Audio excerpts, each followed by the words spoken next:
নমস্কার। আজকের অনুষ্ঠানটি অত্যন্ত গুরুত্বপূর্ণ একটি অনুষ্ঠান, কারণ আজকের অনুষ্ঠানের মধ্যে বলবো আপনি যদি কোনো শারীরিক সমস্যার মধ্যে ভুগছেন তাহলে পারে কোন গ্রহটি আপনার বিশেষ করে খারাপ এবং সেই গ্রহটির প্রতিকার করলে পারে, সেই গ্রহটির উপায় করলে পারে, ঘরোয়া উপায়ও যদি করেন তাহলে কিন্তু গ্রহটা শান্তি হবে এবং আস্তে আস্তে করে আপনার শারীরিক সমস্যা থেকে আপনি বেরিয়ে আসতে পারবেন। তাহলে আমরা সহজ ভাষায় আজকে জানবো সাধারণভাবে কোন গ্রহ খারাপ থাকলে পারে কোন ধরনের রোগ আসে। প্রথমে এটা আমাদেরকে নির্বাচন করতে হবে, তারপরে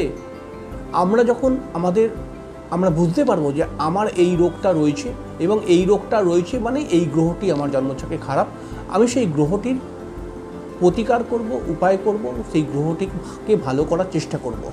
তাহলে আমি কিন্তু সেই রোগ থেকে রিকভার হতে পারবো, রোগ থেকে বেরিয়ে আসতে পারবো, নিরাময় হতে পারবে রোগটা। তাহলে প্রথমে আমরা রবি থেকে শুরু করি।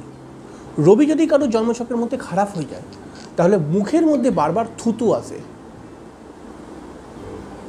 জ্যোতিষশাস্ত্র মতে রবি খারাপ হয়ে গেলে তো অনেক রকমই রোগ আসতে পারে, তবুও এগুলোকে ক্যাজুয়ালভাবে জেনে রাখুন যে কী সিমটম দেখা যাবে রবি যদি খারাপ হয়ে যায়। প্রথমে মুখের মধ্যে বারবার থুতু আসবে, বারবার কোনো কারণে আপনাকে থুতু ফেলতে হবে। এছাড়াও রবি খারাপ হয়ে থাকলে আপনার হার্ট বা বুকজনিত সমস্যা ক্রিয়েট হবে। রবি যদি আপনার খারাপ হয়ে যায় সবসময় শরীরের মধ্যে একটা কমজোরি ভাব অনুভব করতে পারবেন, মানে শরীরটা কোথাও যেন একটু ম্যাচ করছে। এছাড়াও রবি যদি খারাপ হয়ে যায় তাহলে অল্প অল্প চোখের মধ্যে সমস্যা তৈরি হবে, চোখের মধ্যে দৃষ্টিশক্তি কম হবে। চন্দ্র যদি খারাপ হয়ে যায় তাহলে আমরা সাধারণভাবে জানি চন্দ্র খারাপ হয়ে গেলে মানে ঠান্ডা লাগার প্রবণতা, চন্দ্র খারাপ হয়ে গেলে সাইনাসের প্রবলেম, মহিলাদের ক্ষেত্রে গাইনো বা মাসিকের সমস্যা। চন্দ্র খারাপ হয়ে গেলে এবারে জল থেকে সাবধানতা অবশ্যই অবলম্বন করা উচিত। এছাড়াও চন্দ্র যদি খারাপ হয়ে যায় তাহলে পারে অতিরিক্ত মানসিক চিন্তা এবং সেই চিন্তা থেকে ডিপ্রেশনের রোগ তৈরি হয়ে যাওয়া। এছাড়াও চন্দ্র খারাপ হয়ে গেলে ঘুম আসতে চায় না কিন্তু চট করে। এরপরেই মঙ্গলকে নিয়ে কথা বলবো। মঙ্গল যদি খারাপ হয়ে যায় তাহলে রক্তজনিত সমস্যা আসে। মঙ্গল যদি খারাপ হয়ে যায় তাহলে পারে সাহস অনেকটা কমে যায়। মঙ্গল যদি খারাপ হয়ে যায় তাহলে পারে কিন্তু পেট সংক্রান্ত সমস্যাও, মাঝে মাঝে পেট ব্যথা করার একটা প্রবণতা ক্রিয়েট হয়। দেখুন, এখানে বুঝতে হবে বৃহস্পতিও কিন্তু পেটকে কন্ট্রোল করে, কিন্তু বৃহস্পতি লিভার পাকস্থলীকে কন্ট্রোল করে। যখন আমরা দেখব আমাদের হজম শক্তি কমে যাচ্ছে, আমাদের ফ্যাট বেড়ে যাচ্ছে, পেটের মধ্যে মেদ বৃদ্ধি হচ্ছে, তখন আমরা জানবো যে ওটা আমাদের বৃহস্পতির প্রবলেম। আর যখন পেটের মধ্যে পেট ব্যথা করছে, কিন্তু কী কারণে পেট ব্যথাটা করছে আমি বুঝতে পারছি না, কিন্তু পেট ব্যথা করছে, এই প্রবলেমটা কিন্তু মঙ্গলের প্রবলেম। এছাড়াও বুধ যদি আমাদের খারাপ হয়ে যায় তাহলে আমাদের সাধারণভাবে নার্ভের সমস্যা আসে, একটু বয়স্ক মানুষদের স্ট্রোক রিলেটেড প্রবলেম ক্রিয়েট হয়ে যায়। বুধ যদি আমাদের জন্মচক্রের মধ্যে খারাপ হয় তাহলে বাক শক্তি কমে যায়, কথা বলার যে ক্ষমতা সেটা কমে যায়, কথা বলতে পারে না। এবং বুধ খারাপ হয়ে গেলে পারে কিন্তু সাধারণভাবে কোথাও কথা বলার একটা অনীহা বা পড়াশোনা না করা বা পড়াশোনার মধ্যে চঞ্চলতা এগুলো ক্রিয়েট হয়। সাধারণ দৃষ্টিভঙ্গি থেকে আপনি দেখুন, কিন্তু এটা আমি বারবার বলছি, জ্যোতিষের ক্যালকুলেশন হয়তো কোনো জায়গায় একটু পৃথক বলবে, কিন্তু আপনি সাধারণ দৃষ্টিভঙ্গি থেকে দেখুন যে আপনার কোন গ্রহটা খারাপ, অর্থাৎ কোন প্রবলেমটা আপনি বেশি করে দেখতে পাচ্ছেন আপনার জীবনে, তাহলে সেই গ্রহটি খারাপ, সেটাকে ঠিক করার উপায় করতে হবে। এছাড়া বৃহস্পতি খারাপ হয়ে গেলে তো বললাম যে পেটের সমস্যা, হজমের সমস্যা, লিভারের প্রবলেম, মেদ বৃদ্ধি হওয়া, মোটা হয়ে যাওয়া আস্তে আস্তে করে। বৃহস্পতি খারাপ হয়ে গেলে পরে শ্বাসকষ্টও একটা তৈরি হয়। এছাড়াও বৃহস্পতির সঙ্গে যদি রাহু কোনোভাবে কানেক্ট হয়ে যায় তাহলে গ্যাসের প্রবলেম কিন্তু ক্রিয়েট হয়ে যায় অনেক সময়, এই গ্যাস থেকে কিন্তু সমস্যা তৈরি হতে পারে। এছাড়াও শুক্র যদি আপনার জন্মছকে খারাপ হয়ে যায় তাহলে শারীরিক যে গ্ল্যামার, শরীরের যে উজ্জ্বলতা, চমক, এটা কিন্তু আস্তে আস্তে করে কমে যাবে। আপনি যতই কসমেটিক্স ইউজ করছেন, যতই মেকআপ করছেন নিজেকে সাজিয়ে গুছিয়ে রাখার, তবুও কোনো মেকআপই কাজ করছে না, আপনার ওপরে কোনো মেকআপ কাজ করছে না, আপনি জেনে রাখবেন আপনার শুক্র ডেফিনেটলি খারাপ। এছাড়াও শুক্র খারাপ হয়ে গেলে পরে গাইনোকাল প্রবলেম তো আসেই, ইউটেরাস বা হরমোনাল কিছু প্রবলেম এগুলো ক্রিয়েট হয়। এর ফলে শুক্র খারাপ হয়ে গেলে পরে বাচ্চা হওয়ার সমস্যাও কিন্তু তৈরি হয় অনেক সময়। শুক্র যদি খারাপ হয়ে যায় গুপ্তাঙ্গে কোনো রোগ হতে পারে। শুক্র যদি খারাপ হয়ে যায় তাহলে পরে আপনার ক্ষেত্রে আমরা বলি না একটা চুলকানির একটা জায়গা কিন্তু তৈরি হয়।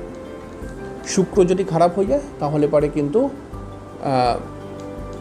চোখের যে প্রখরতা, দৃষ্টির প্রখরতা এটা কমে যায়। মানে আপনি হয়তো মাঝ বয়সে খুব গভীরভাবে দেখতে পাচ্ছেন, হয়তো খুব গভীরভাবে দেখতে পাচ্ছেন না। এছাড়াও সুগারের প্রবলেম ক্রিয়েট করে শুক্র খারাপ হয়ে গেলে পারে। এছাড়াও যদি শনি খারাপ হয়ে যায় তাহলে পারে বাতের ব্যথা, গাঁটে গাঁটে ব্যথা।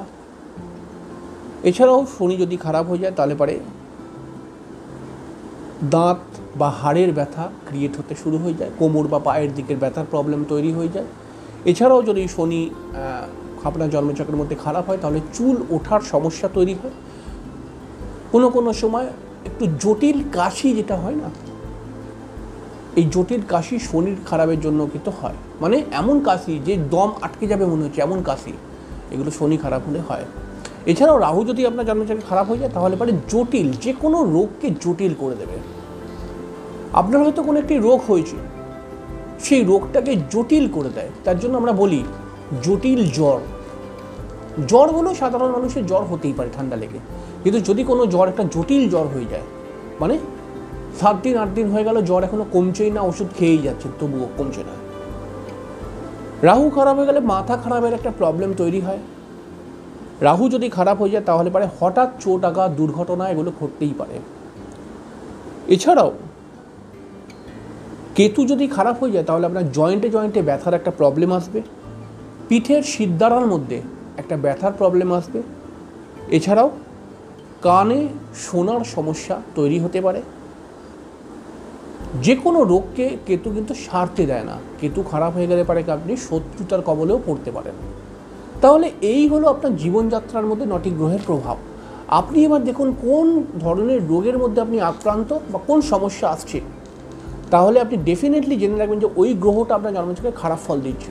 আপনি ওই গ্রহটার উপায় করুন, তাহলে এই রোগ থেকেও বেরোতে পারবেন এবং এই গ্রহটি আরও অনেক রকম বিষয়কে কন্ট্রোল করে, সেই জায়গাগুলো থেকেও বেরোতে পারবেন আস্তে আস্তে করে। খুব ইন্টারেস্টিং বিষয়।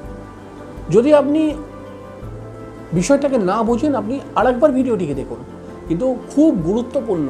কারণ আমরা একটি গ্রহকে প্রথমে নির্বাচন করতে হবে যে প্রবলেমটা কোন গ্রহ দিচ্ছে, তবেই আমরা নিরাময়ের রাস্তায় পৌঁছাতে পারবো। আমরা যদি না বলতে পারি যে কোন গ্রহটা আমাদেরকে প্রবলেম তৈরি করে দিচ্ছে, ততক্ষণ আমরা কিন্তু যতই পয়সা খরচা করি নিরাময় হবে না, ঠিক হবে না। তাই প্রথমে নিরাময় করার জন্য গ্রহ কোন সমস্যাটা দিচ্ছে সেটাকে বুঝতে হবে, তাহলে বুঝতে পারবো যে এই সমস্যাটা এই গ্রহ দেয়, তাহলে সেইটার আমরা প্রতিকার করলে ঠিক হয়ে যাবে ব্যাপারটাকে। যাই হোক, আপনার কোনো মূল্যবান বক্তব্য থাকলে অবশ্যই লিখে জানাবেন। আর চ্যানেলটিকে সাবস্ক্রাইব করে রাখবেন, কারণ খুব ইন্টারেস্টিং অনুষ্ঠান নিয়ে আসছি সামনে।